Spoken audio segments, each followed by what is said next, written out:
Welcome back to KRB science. మనం previous వీడియోస్లో myopia గురించి, హైపర్మెట్రోపియా గురించి వేరు వేరు వీడియోలో చూసాం. అదే ఒకే చోట రెండింటిని కంపేర్ చేసుకుంటూ చూస్తే, ఇంకా తక్కువ వర్డ్స్లో చూస్తే, ఇంకో డిఫరెంట్గా రాయాలి అనుకుంటే, లేదా క్వశ్చనే write the differences between myopia and hypermetropia అని అడిగితే ఎలా రాయాలి? సో ప్రీవియస్ వీడియోస్లో లాగా పాయింట్స్ రాయండి, లేదా ఇలా ఈజీగా ఉంది అనుకుంటే you can write in the table form. అంటే మయోపియా అడిగితే కేవలం ఇలా కీ పాయింట్ మయోపియా ఈ రెండు రాసుకోండి. అంటే మెయిన్ పాయింట్స్ ఏంటి, దానికి మయోపియా ఎలా రెస్పాండ్ అవుతుంది, హైపర్మెట్రోపియా ఎలా రెస్పాండ్ అవుతుంది, ఇలా రాసినా కూడా వెరీ నైస్. ఎగ్జామ్లో you can get good score. Next first differences అంటే కంపారిజన్ చూద్దాం. కంపారిజన్ చూస్తే మనకి ఈజీగా ఉంటుంది. ఫస్ట్ కంపారిజన్ డెఫినేషన్ గురించి. మయోపియా అనేది ఇట్స్ అ విజన్ కండిషన్. ఏం కనిపిస్తాయి, ఏం కనిపించవు. It's my problem. Myopia is my problem అనుకోండి. పిల్లలు, ముఖ్యంగా పిల్లలకు ఉండే ప్రాబ్లం మయోపియా. పిల్లల సమస్య ఏంటి? క్లాస్ రూమ్లో బోర్డు క్లియర్గా కనిపించదు, ఈ డిఫెక్ట్ ఉంటే. పక్కన పుస్తకాల్లో చూసి రాస్తాం, పక్కన పుస్తకాలు కనిపిస్తాయి, బట్ బోర్డు మాత్రం క్లియర్గా కనిపించదు. ఏదో ఉన్నట్టు ఉంటుంది కానీ but not able to see clearly. So అలాంటి సమస్య. అందుకనే మై ప్రాబ్లం అనుకోండి. సమస్య ఏంటి? Close objects appear clear, distant objects appear blurry. ఓకేనా? నెక్స్ట్ హైపర్మెట్రోపియాలో సమస్య. దీనికి క్వైట్ ఆపోజిట్ అనమాట. క్లోజ్ ఆబ్జెక్ట్స్ దగ్గర డిస్టెంట్ ఆబ్జెక్ట్స్ పెట్టుకోండి, డిస్టెంట్ ఆబ్జెక్ట్స్ దగ్గర క్లోజ్ ఆబ్జెక్ట్స్, అంతే, ఇంకేం లేదు. ఇక్కడ ఫస్ట్ క్లోజ్ ఆబ్జెక్ట్స్ ఏవైతే ఉన్నాయో ఆ ప్లేస్లో డిస్టెంట్ ఆబ్జెక్ట్స్ వచ్చేస్తాయి. ఇక్కడ డిస్టెంట్ ఆబ్జెక్ట్స్ ఏవైతే ఉన్నాయో మయోపియాలో అక్కడ nearby objects or close by objects అని వస్తాయి, అంతే తేడా.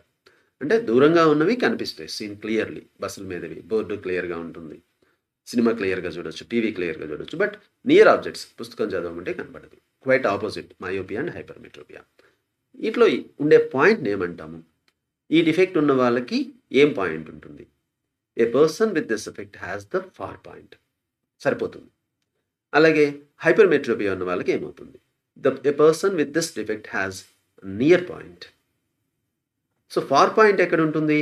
ఇన్ఫినిటీ కంటే ముందే ఉంటుంది, గుర్తుపెట్టుకోండి. ఇన్ఫినిటీ కంటే ముందు ఉంటుంది, అనంత దూరం కంటే ముందు ఉంటుంది.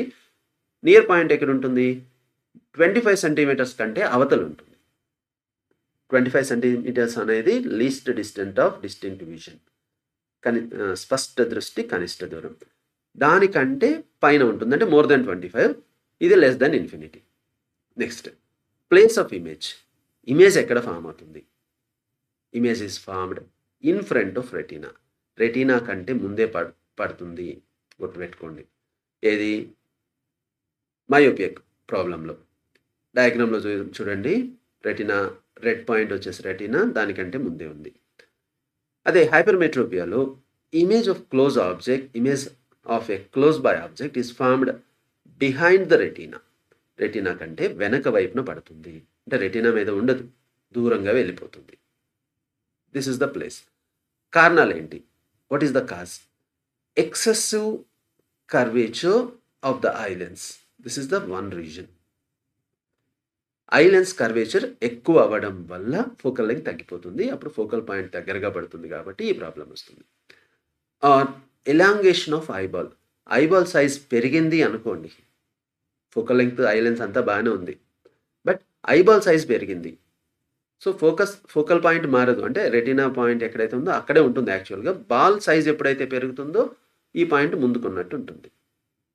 అదే హైపర్మెట్రోపియాలో ఆపోజిట్ రాసుకోవచ్చు. Excessive curvature of the eye lens అన్నాం కదా, సో కర్వేచర్ ఎక్కువ ఉంటాయని. లెస్ కర్వేచర్ అని రాసుకోండి, లేదా focal length of the eye lens is too long, లేదా ఫస్ట్ మయోపియాలో ఫోకల్ లెంగ్త్ ఇస్ స్మాల్, ఇక్కడేమో focal length of the eye lens is too long in hypermetropia. And ball, eyeball ఇక్కడ ఎలా ఉంది? మయోపియాలో ఎలాంగేషన్, అంటే పెద్దదైంది. సో దానికి ఆపోజిట్ హైపర్మెట్రోపియాలో eyeball has become too small. దీన్ని కరెక్ట్ చేయడానికి, డిఫెక్ట్ని కరెక్ట్ చేయడానికి యూజ్ చేసే లెన్స్ ఏంటి అని అంటే, మయోపియా వాళ్ళకి కాన్కేవ్ లెన్స్ వాడతాం కరెక్షన్కి. మరి హైపర్మెట్రోపియా వాళ్ళకి వాడే లెన్స్ ఏంటి? Convex lens, opposite. అలాగే డయాగ్రామ్స్‌లో 2 డయాగ్రామ్స్.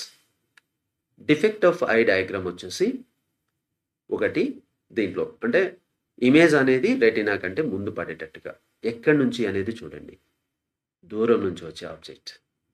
అలాగే హైపర్‌మెట్రోపియాలో 25 సెంటీమీటర్స్ దగ్గర నుంచి వచ్చే ఆబ్జెక్ట్‌ని పెట్టారు చూడండి. అంటే ఇగో చూడండి. ఈ ఎన్ అనే పాయింట్‌కి ముందున్నటువంటి నేను ఇప్పుడు హైలైట్ చేస్తున్న పాయింట్ ఎక్కడైతే ఉందో, ఈ ప్లేస్‌లో ఉన్నటువంటి ఆబ్జెక్ట్ ఎక్కడైనా సరే ఇమేజ్ బిహైండ్ ద రెటీనా అనే పడుతుంది.